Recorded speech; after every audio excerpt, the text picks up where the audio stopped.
Now, the first numerical is a rocket with a lift mass of 20,000 kg is blasted upwards with an initial acceleration of 5 meter per second square. Calculate the initial thrust of the blast. Here in the first question we need to find the initial thrust. अब जो initial thrust होगा means the initial force acting on the rocket in the upward direction will be equal to the upthrust required to impart the acceleration A. मतलब जो उसे force चाहिए कि वो acceleration A से move करे plus upthrust required to overcome G. और उसको जो एक्सेलरेशन ड्यू टू ग्रेविटी है उसको ओवरकम करना है. So the total initial thrust will be equal to M A plus M G. दोनों में से एम कॉमन ले लेंगे. We will have M A plus G. The mass is given as 20,000 kg. A is given as 5 meter per second square and G is given as 9.8 meter per second square. Substitute the values and you will get the answer for the initial thrust. Now in the second question we have a rocket of initial mass 6,000 kg ejects mass at a constant rate of 16 kg per second with constant relative speed of 11 km per second. What is the acceleration of a rocket a minute after the blast? Neglect the gravity. Now the formula for the acceleration of the rocket at time dt is given as A is equal to u upon m naught minus t dm upon dt into dm upon dt minus g. Here he is saying that ignore the gravity, so we will take the acceleration as A is equal to u upon m naught minus t dm upon dt into dm upon dt. Here m naught is given as 6,000 kg, u is given as 11 km per second. So convert into meter per second, we will have 11,000 meter per second. Time is 1 minute, that is equal to 60 seconds, and dm upon dt is given as 16 kg per second. Substitute all these values in A and you will get the answer. After doing the numerical on the rocket propulsion, we will do the equilibrium of concurrent forces. Now in this we have that what are, first of all I will tell you what are the concurrent forces. Concurrent forces are the forces which are acting at the same point. The forces acting, suppose here we have a point O and all the forces which are acting on this point are known as the concurrent forces. If we have F1 force, F2 force and F3 force which are acting at point O, then F1, F2 and F3 are concurrent forces. Now here, when a number of concurrent forces, acting on a point balance out each other such that the net force on the body is 0, then it is known as equilibrium of concurrent forces, and in this case the body remains in the state of rest or motion or it moves along the straight line.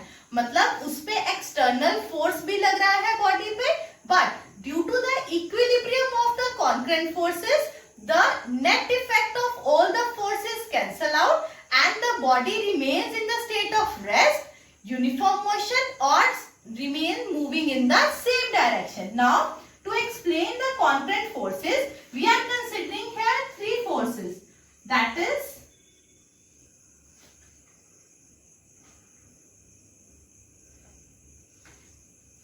this is force F1, this is force F2, and if we complete the parallelogram here, then this represents the resultant, that is F1 plus F2, and if we consider here a force F3 which is in the opposite direction of the resultant of the forces F1 and F2, then this system is in equilibrium and here the value of F3 will be minus of resultant of forces F1 and F2, that is minus of F1 plus F2. So this system in which three forces acting at a point concurrent, and the out of the two forces, the third forces is equal and opposite to the resultant of the first two forces. जो हमारी इसमें तीन forces लग रही है F1, F2 and F3, and जो F3 force है it is equal to and opposite to the resultant of the forces F1 and F2.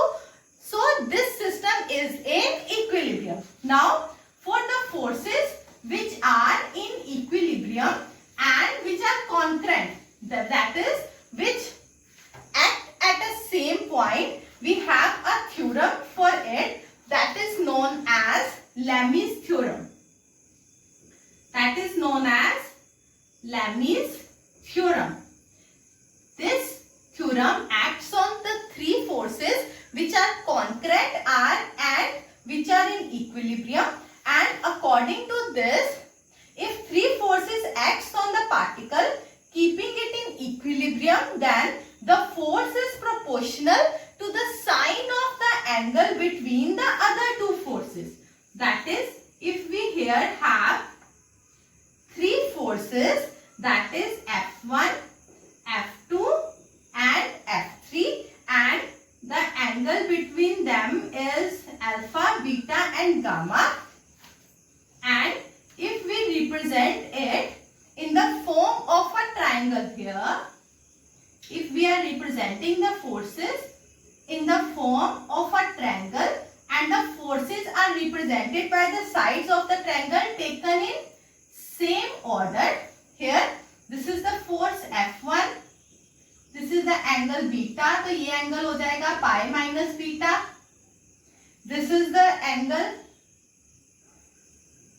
alpha, so this angle will be pi minus alpha, and this is gamma, this will be pi minus gamma, this is force F1, this is force F2, this is force F3. Then according to the Lami's theorem, we have F1 upon angle between the other two forces, that is F2 and F3 angle is pi minus alpha, F1 upon sine pi minus alpha is equal to F2 upon sine pi minus beta is equal to F3 upon sine pi minus gamma. Now the value of sine 180 minus theta is equal to sine theta.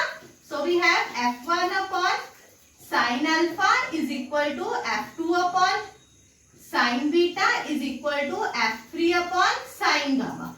This is our Lami's theorem. Now, after discussing Lami's theorem, we will do a numerical on Lami's theorem. That is, in this numerical we have a ball of mass 1 kg hangs in equilibrium from two strings OA and OB. As shown, find the tensions in the string given G is equal to 10 meter per second square. Now students, here we have three forces T1, T2 and the weight of the ball which is acting in the downward direction. These three forces are concurrent, means they are acting at a single point, and these three forces are in equilibrium. So we can apply Lami's theorem on these three forces. Here the forces T1, T2 and W are in equilibrium and are concurrent. So Lami's theorem हम लगाएंगे that T1, जो हमारा T1 force है उसके आएगा divided by sine angle between T2 and W, that is T2 and W, that is 150. So we will have T1 upon sine 150, T2 upon angle between T1 upon W, that is 120. So T2 upon sine 120 and W upon angle between T1 and T2, that is 90 degree. First of all, we will find the value of sine 150, sine 120 and sine 90. Sin 90 की value क्या होती है 1. Sin 150 can be written as sin 180 minus 30 and हमें पता है sin 180 minus theta is equal to sin theta. So we will have sin 180 minus 30 is equal to sin 30 and value of sin 30 is 1 by 2. Similarly, sin 120 is sin 180 minus 60 which is equal to sin 60 and value of sin 60 is under root 3 by 2. So we have T1 upon sin 30 is equal to T2 upon sin 60 is equal to W. W is equal to mg. हमें mass given है 1 kg and g की value given है 10 meter per second square. So we have here 10 upon and sin 90 is 1.